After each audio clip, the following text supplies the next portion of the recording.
मुश्किलनी आमच्या गावी एक दोन सायकली होत्या आणि त्याचं आम्हाला खूपच अप्रूप वाटायचं. माझ्या रिटायरमेंट नंतर आमचा हा छंद पूर्ण करण्याचा प्रयत्न केला.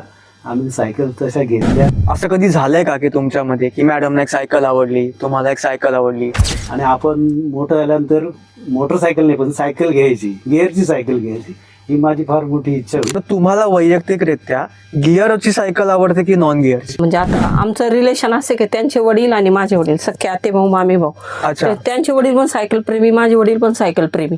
ठाणे पूर्वेमध्ये म्हणजे नियमित सायकल चालवणारी मी एकमेव महिला आहे.